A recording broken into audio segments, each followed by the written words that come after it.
I married a clown. No, this isn't the start of a joke. I really did marry a clown. That's how my wife makes a living. She wears big, puffy white costumes to entertain with slapstick comedy.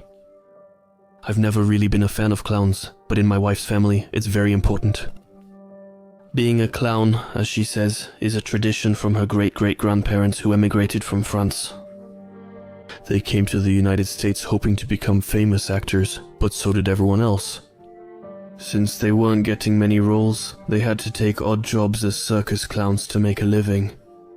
To this day, there are more professional clowns in his family than people who do other jobs. Most are regular clowns, but there are also some harlequins, jesters, and mimes. She has a cousin who plays an evil clown.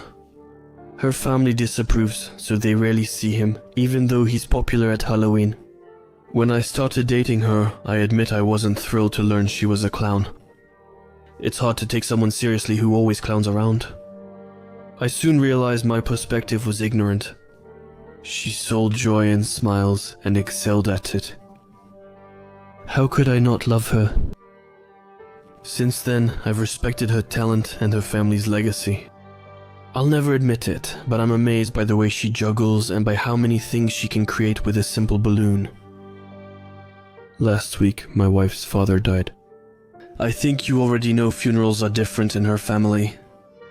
They don't just stay there mourning together as a group. Instead of that, the family gathers for a big show in honor of the deceased person. Even the evil clown cousin got invited to this event. Anyone passing the cemetery then might have thought a bizarre clown convention was happening. Everyone was dressed as a clown. Even his father wore his preferred work outfit. And out of respect for my father-in-law, I even let my wife dress me in one of his old costumes. At the farewell, instead of flowers, he threw clown props onto the coffin. My wife threw a rubber chicken that she used during her juggling act. This didn't surprise me, since I had attended her mother's funeral 7 years before. A few days after the funeral, we went through her father's house to choose what to keep or sell. It took us a few days, but we went through every room in the house except the attic. We donated most of the clothes and furniture to organizations where her father volunteered. My wife would keep everything related to clowns.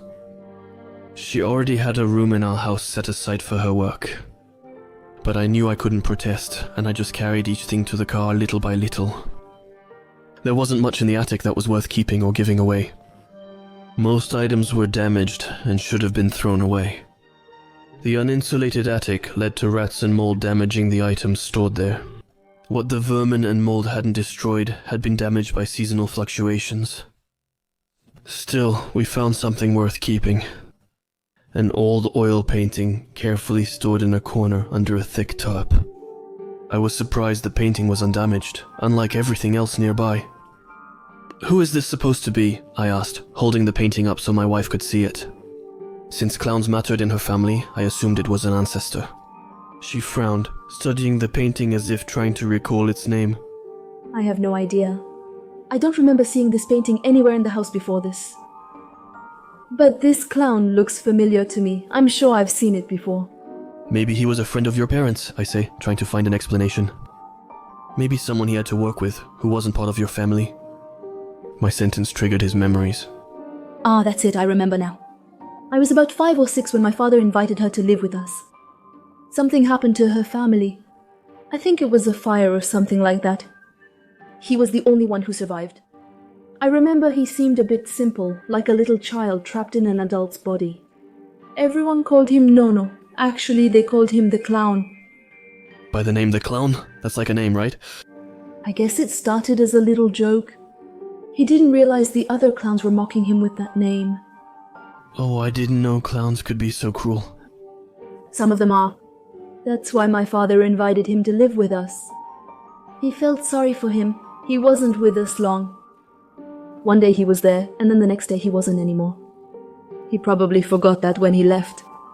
She pointed at the painting and spoke. At that time, I thought my father had found her a place to stay, but I never saw her again. It's so far away I nearly forgot. The painting was a portrait of a clown. Red diamonds framed his bulging eyes, and a red circle outlined his smiling mouth. A small blue tuft sat atop his bald scalp. He wore a light green nose instead of the usual red, with the rest of his skin painted white. His costume featured a puffy golden ruff draped over his shoulders. "What should I do with it?" I asked my wife. I like it, put it in the car. I knew she was going to say something like that. He made me feel uncomfortable. I quickly thought about breaking it so I could throw it away. But I couldn't do that to her since it was tied to a memory she had with her father. I put the painting in the car and returned to finish cleaning the attic. When we got home, I put everything in the garage for my wife to organize later. I set the painting upside down against the wall after taking it from the car so I wouldn't see it. I hated that thing staring at me whenever I went to the car. The next morning, I left for work and everything was still in its place. Everything except the painting, and the painting was no longer upside down. The clown was looking me straight in the eyes as I walked into the garage. I assumed my wife must have turned it around at some point. I came home 8 hours later and saw nearly all the boxes from my late father-in-law's place were gone. That meant my wife had worked hard and cleaned up while I was at work. Even the paint was gone, which meant she had brought it inside the house. Before saying anything, try to get used to it for a few days. My wife told me as I walked through the kitchen to join her in the living room. I froze when I saw the clown's portrait, smiling, hanging above the couch. Wah. What do you think about it? She asked hesitantly. It's okay, I suppose. I didn't want to hurt her. Let's try it for a few days to see if we adjust. She threw herself at me, hugged me, and gave me a big kiss on the cheek. Oh, thank you, my darling. I didn't see your objection. The only times we used the living room were when we had guests. We only had guests when her family visited. Since most of them were clowns, they would surely appreciate this form of art. If she tried to hang that monstrosity in our bedroom, she knows I'd have put it in the garage right away. I ignored the painting for days, likely because my subconscious kept me from looking at it. No matter the angle, this painting always feels like it's staring at you. It bothered me, but all such paintings affect me the same way. 3 days after my wife hung the painting, I noticed a lot of movement around the house. I couldn't help but look as I was leaving my garage to go to work. Several police cars and an ambulance were parked in their driveway. I didn't know my neighbors, but I'd seen them in their yard several times. Did you hear what happened with the Daltons? My wife asked me as soon as I got home from work. Who? I asked. I didn't know my neighbors' names and only exchanged the occasional hello with them. The Daltons, Zach and Miriam, live at the street corner with their twins. No. I had answered his first question. I saw police and an ambulance at their house when I left this morning. Someone broke into their house last night. The person broke Zach's arm and he might have a head injury. He punched Miriam in the eye, all in front of their scared twins. Police believe it's the same person who broke in 2 weeks ago. I just shook my head. I was grateful that it hadn't happened to us. That night, I checked all the doors and windows. We didn't have a security system at home since our neighborhood wasn't typically dangerous. The days passed as usual, burglaries decreased, and the neighborhood felt calmer. Still, I kept checking all the doors and windows every night. I think we should get a dog. My wife said, looking at me as she set down her book. That sounds a lot more demanding than just a regular security system. And I said, I know, but I was thinking maybe I could train the dog so he could also be part of my show. You know, when he's not watching the house? We'd already passed the I want a dog phase years earlier. When we learned we couldn't have children, I thought she had accepted it. I guess she had been thinking about it all that time. How about we talk about all this tomorrow? I turned off the lamp that was on the nightstand and buried myself in the pillows. It's been a long week. I just want to sleep. You should sleep too. You have a show tomorrow, right? I reminded him. You can't dodge this conversation by going to bed. I hope you only dream of dogs. Okay, and I say as I'm falling asleep as long as they're quiet dogs.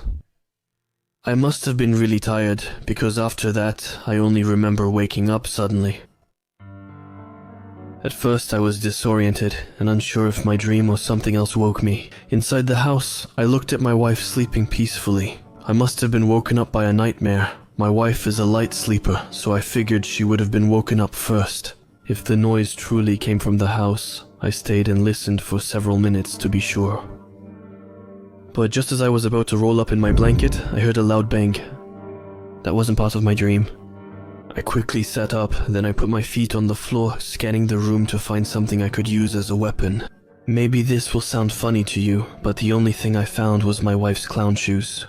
Before her shows, she always laid her costumes on the chair in our bedroom corner. I grabbed the shoe by the tip and put both my hands firmly around it. I could use the shoe's oversized heel as a baseball bat. Ready for anything, I walked slowly toward the bedroom door and looked down the hallway.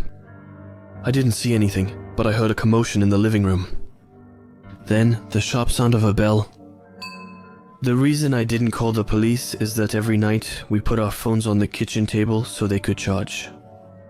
We banned them from our bedroom the day we noticed we were spending more time looking at our screens than having conversations as a couple. I slowly moved down the hallway toward the noise. I didn't have a plan. My best idea was to grab a phone, run to my wife, lock ourselves in the bathroom, and call the police right away. After that, I got to the end of the hallway that led to the living room. My back was pressed against the wall as I mentally prepared myself to sprint to the kitchen. To grab one of the phones, I decided to risk taking a look into the living room.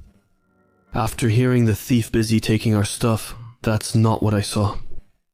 When I looked in the room, I couldn't understand what I saw. I was so surprised I stopped hiding. The giant shoe I was holding started to slip as I thought, damn, what's going on? On the other side of the room was a clown dressed exactly like the one in the painting. In his hands, he was holding a juggling club that was stained with a blackish liquid. At his feet lay a lifeless body dressed in black. A small pool of blood had formed under his head. The clown didn't seem surprised by my presence. When he noticed me, he just smiled, revealing his wide yellow teeth. Then he put a finger to his lips to signal me to stay quiet. He reached out his hand to signal me to wait. I checked the painting to confirm it was the same clown, but it was empty. I stood frozen. As I stared at him in shock, I saw the clown put down his juggling club and start pulling a handkerchief out of his pocket, which was connected to another handkerchief, then another. You probably know that trick by heart. I thought he'd keep pulling until his boxers showed, and he looked embarrassed. But the last thing that came out of his pocket was a towel. He pointed the towel at me as he removed it from the handkerchief. The clown knelt by the body and began using the towel to clean up the blood. As he was doing that, the man on the ground started to moan and move, but the clown didn't care at all. He grabbed the juggling club, spun it, caught it, and suddenly struck the man on the head with it. He looked over at me and shrugged, as if to apologize. He cleaned the juggling club before continuing to clean the floor. When he was done, he stood up and showed me that the towel was perfectly clean. That same towel had soaked up a lot of blood. He showed me both clean sides of the towel. Then, he whispered, "Tadam." I couldn't move. All I could do was witness the absurdity of the situation. The clown put his hands on his chin and pretended to think. Then, he raised a finger to the sky as if an idea had just crossed his mind. The clown then bent down again over the man's body and tore his t-shirt. He then placed a finger on his bare skin and it sank into the man's body as if it were made of clay. He didn't stop until his hand was buried in the man's back up to his wrist. I'll never forget what happened next. As the clown stood up, the man's body followed as if it were nothing more than a puppet. The clown made him dance. The man's arms and legs moved awkwardly, to music only the clown could hear. I had no idea how he controlled his body with just a hand on his back, and I didn't want to find out. I had seen enough. I wanted all of this to stop. I then slowly turned and started walking toward my room. When I reached the end of the hallway, I stopped and turned around, making sure that the clown wasn't just a simple hallucination. And it wasn't. He was still there, standing, playing with his macabre puppet. When he noticed that I had turned around, he made the corpse wave at me while giving me a sad face. I went back to my bed, pulled up the blanket, and closed my eyes. The last thing I thought before falling asleep was, who needs a dog or a security system when you have a clown to protect the house?